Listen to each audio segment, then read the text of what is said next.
नमस्कार दोस्तों, ICDS news में आप सभी का स्वागत है। मैं आपका दोस्त विक्रम सिंह एक बार फिर से हाजिर हूँ आप सभी के बीच में आंगनवाड़ी की कुछ प्रमुख, महत्वपूर्ण और बड़ी खबरों के साथ।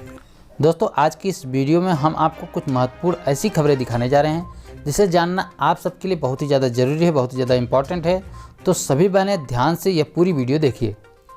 कल हमने आपको एक लेटर के विषय में बताया था कि आंगनवाड़ी बहनों को कल के दिन हैंड वॉशिंग डे मनाना था, जिसमें वे कम से कम 10 परिवारों को इकट्ठा करके हाथ धोने का तरीका वगैरह सिखाएंगी, यानी कि डेमो दिखाएंगी, करके दिखाएंगी।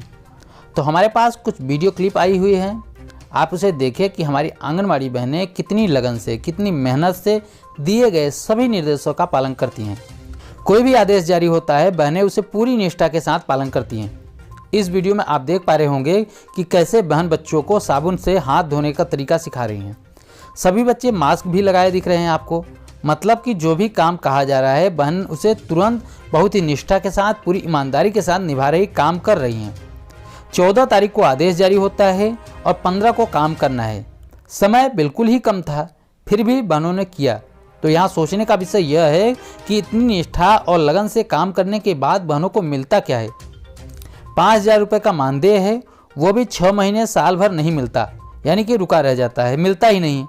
बहनें अगर इस विषय में कुछ मांग करती हैं, यानी कि आंदोलन वगैरह करती हैं, धरना करती हैं या अपनी मांग को रखती हैं, ज्ञापन सौंपती हैं, कुछ भी करती हैं, लेकिन सरकार को इससे कोई फ़र्क नहीं पड़ता, न ही विभाग को कोई फ़र्क पड़ता है।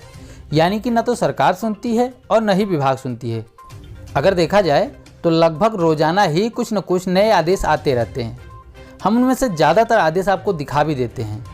तो सारे आदेशों का पालन बहनें करती हैं। हाँ, अपवाद के रूप में कुछ बहनें हो सकती हैं जो काम न करती हों, लेकिन ज़्यादातर बहनें करती हैं। अभी बिहार में ही 2 परियोजनाओं में OTP के मेथड से पोषाहार बांटने का आदेश दिया गया है।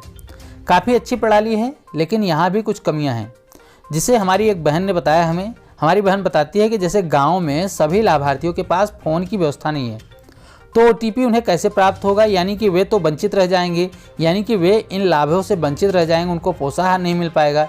यानी कि OTP के माध्यम से जो भी प्रक्रिया लागू की जाएगी वो सभी पे लागू नहीं हो पाएगी। और सच भी बात है कि सरकार को तो सभी को साथ में लेकर चलना होगा, कोई ऐसी व्यवस्था लानी होगी जो सबको लागू किया जा सके। अब अगर बिहार की बात करें तो यहाँ पर सबको पता है कि चुनाव एकदम नज़दीक आ चुका है। यहाँ सभी पार्टियाँ अपने अपने चुनाव प्रचार में भी लग चुकी हैं। तो यहाँ चुनाव में जो है आंगनवाड़ी कार्यकर्ताओं की अहम भूमिका, यानी कि बहुत ही बड़ा रोल होने वाला है। आप सबको पता ही है कि बिहार में आंगनवाड़ी बहनें 26 दिनों तक हड़ताल की थी, अपने मानदेय वृद्धि समेत 17 मांगों को लेकर हड़ताल कर रही थी, आंदोलन कर रही थी। नीतीश सरकार ने मानदेय वृद्धि के नाम पर 300 रुपये सेविकाओं का और 150 रुपये सहायिकाओं का बढ़ाया है, जिससे सभी बिहार की कार्यकर्ता काफ़ी ज़्यादा नाराज़ हैं, गुस्से में हैं और इसे अपनी बेइज्जती समझती हैं। और हमने आपको कई बार बताया है कि वे बिहार सरकार यानी कि नीतीश सरकार के खिलाफ वोट करने का शपथ वगैरह भी ले चुकी हैं। तो न तो यूनियन अभी शांत हुआ है यहाँ पर बिहार में, न तो यूनियन शांत हुआ है, न तो बिहार की आंगनवाड़ी सेविकाएं। भले ही चुनाव आचार संहिता के चलते आंदोलन बंद कर दिया गया हो, लेकिन यूनियन की तरफ से सभी राजनीतिक पार्टियों को अपनी अपनी मांग पत्र भी सौंपी गई है। यानी कि अपनी जो मांगे हैं, 17 सूत्री मांगे हैं, उनको पार्टियों को सौंपा गया है और उनसे कहा गया है कि इसे वे अपने अपने घोषणा पत्र में शामिल करें। फिलहाल आंगनवाड़ी बहनें किसे सपोर्ट करेंगी, किस पार्टी का सहयोग करेंगी, किसे साथ देंगी, यानी कि किसको वोट देंगी, इस विषय में आप देखिए कि बिहार आंगनवाड़ी संयुक्त संघर्ष समिति के महासचिव कुमार बिंदेश्वर सिंह जी ने क्या कहा। हम लोग यूनियन वाले हैं और हम लोग किसी पार्टी के, विशेष पार्टी के समर्थक नहीं हैं और न ही किसी पार्टी के विरोधी हैं। जो सरकार में रहती है हम उनके खिलाफ या हम अपने सदस्यों की मांग को लेकर के संघर्ष करते हैं, ये हमारा है। तो इस बार किसी पार्टी का सवाल नहीं है, सवाल है कि सामने जो राज्य सरकार बैठी है नीतीश कुमार जी के नेतृत्व में, इस सरकार को जो उम्मीदवार, इनके उम्मीदवार जहां जहां होंगे, उन उम्मीदवार को हराने में जो उम्मीदवार समझ में आएगा कि ये कामयाबी प्राप्त करेंगे, वैसे उम्मीदवार को ही मदद करना है। साथ ही कुमार बिंदेश्वर सिंह जी ने यह भी कहा अपनी मांगों को लेकर कि गोवा सरकार की तरह यहाँ भी 15,000 रुपये आंगनवाड़ी बहनों को मानदेय के रूप में हर महीने मिलने चाहिए।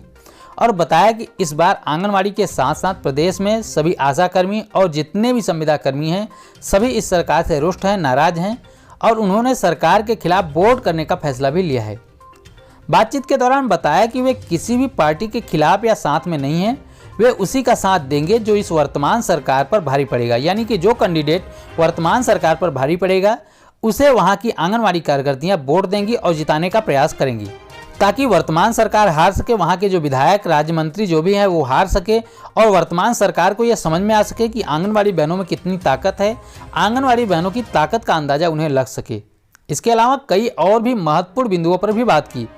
उन्होंने बताया कि हम यूनियन के लोग बहनों के हक में हमेशा बोलते रहेंगे, खड़े होते रहेंगे जब तक उनकी मांगें पूरी नहीं होती, और कहा है कि इस बार आंगनवाड़ी बहनें सरकार के वादा खिलाफी का बदला उनके खिलाफ वोट देकर लेंगी, यानी कि उनको गद्दी से हटाकर लेंगी। तो आप लोग इस वीडियो के प्रति अपनी राय हमें कमेंट बॉक्स में जरूर बताएं। वीडियो अगर पसंद आई हो तो लाइक कर दे, सभी दोस्तों में शेयर कर दे और आगे भी ऐसी ही महत्वपूर्ण खबरों को पाने के लिए हमारे चैनल को सब्सक्राइब कर लें, साथ में बेल आइकन जरूर दबा लें। इस वीडियो में इतना ही, फिर मिलते हैं अपनी नई वीडियो में कुछ नई खबरों के साथ। तब तक के लिए नमस्कार, जय हिंद।